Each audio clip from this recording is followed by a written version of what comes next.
Oh les gars!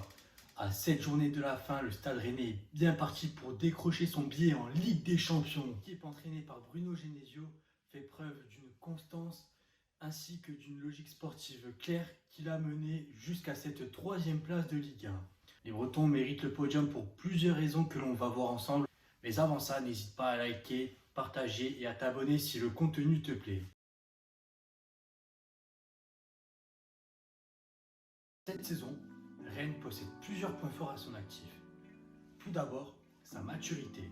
Contrairement à la saison passée, les Bretons font preuve de beaucoup plus de maturité et savent mieux gérer leur temps faible, ce qui n'était pas forcément le cas lors de la saison 2020-2021, où ils avaient tendance à perdre un peu le fil de la rencontre.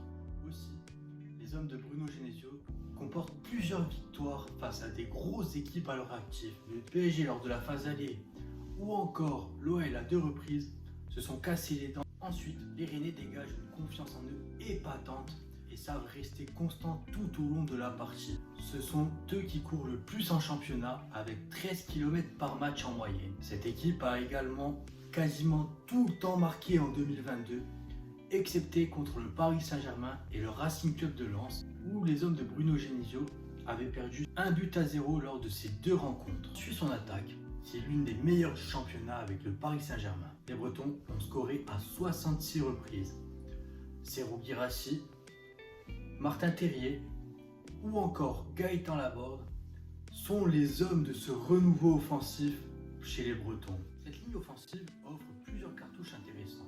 Prise de profondeur, jeu en pivot, décalage et appel contre appel. Si Serhou Guirassy et Martin Terrier étaient sur courant alternatif l'année dernière, l'arrivée de Gaëtan Laborde en fin de mercato estival a clairement reboosté les deux hommes et les ont fait devenir encore meilleurs cette année. Le numéro 7 Rennais réalise tout simplement la meilleure saison de sa carrière.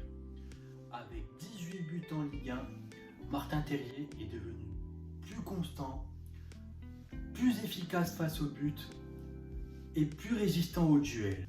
Pour Serhou Guirassy, bien qu'il soit souvent remplaçant, à chaque fois qu'il entre en jeu, il est très intéressant et est capable de débloquer toutes sortes de situations.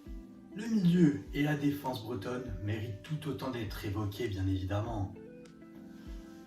La paire composée de Lovro Mayer, Benjamin Bourigeaud et Flavien T le plus souvent est tout simplement splendide à regarder jouer. C'est un mélange de sacrifice, d'abnégation, d'altruisme et d'élégance que nous font part chaque week-end les trois compères bretons. Il ne faut pas aussi oublier de mentionner Baptiste Santamaria ou encore Jonas Martin qui ont parfaitement su remplacer Flavien T quand celui-ci était blessé. Un peu plus bas sur le terrain, la charnière centrale composée par Aguerre de Omari est très compacte. Elle dégage de la sérénité, de l'assurance, de la hargne et du caractère. Notons également que les latéraux Amari Traoré, Birger Melling ou Adrien Truffert sont aussi excellents tant défensivement qu'offensivement. C'est simple, depuis que Bruno Genesio est arrivé au club, il a su extraire le meilleur de ses joueurs au point d'en faire des versions boostées.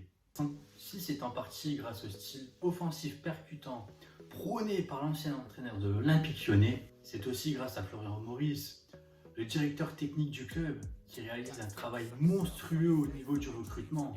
Genesio et Maurice se connaissent parfaitement depuis leur passage à l'Olympique Lyonnais. Les deux ex-lyonnais travaillent harmonieusement au quotidien, échangent sur les joueurs de l'équipe première, sur la formation, ainsi que sur les nouvelles recrues. Les nouvelles recrues justement. L'été passé, Florian Maurice a réussi à recruter Kamaldine Souleymana, Baptiste Santamaria, Gaëtan Laborde, Alemdar ainsi que Lovro Mayer.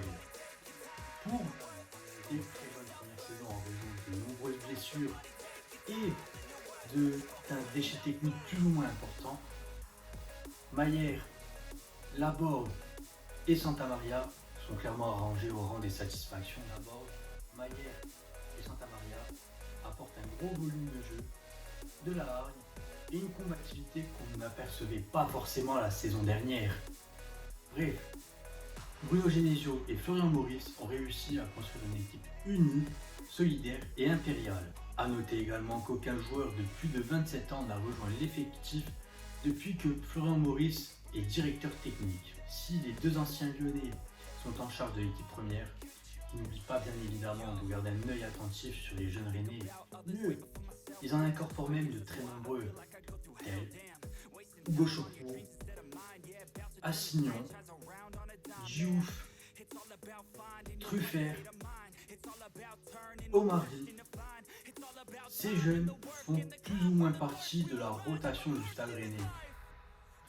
Si Omari et Truffert ont su s'imposer comme des éléments inamovibles du 11 Rennais, tels Hugo Chopou, Diouf ou encore Assignon, ont eu leur chance, que ce soit en championnat ou en Europa League Conférence.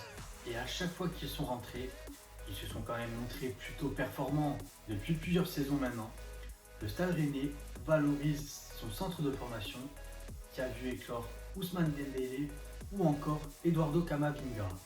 Et c'est une très bonne chose car cela envoie des signaux très forts aux jeunes. Ce sera le cas de Wesley Ugochukwu.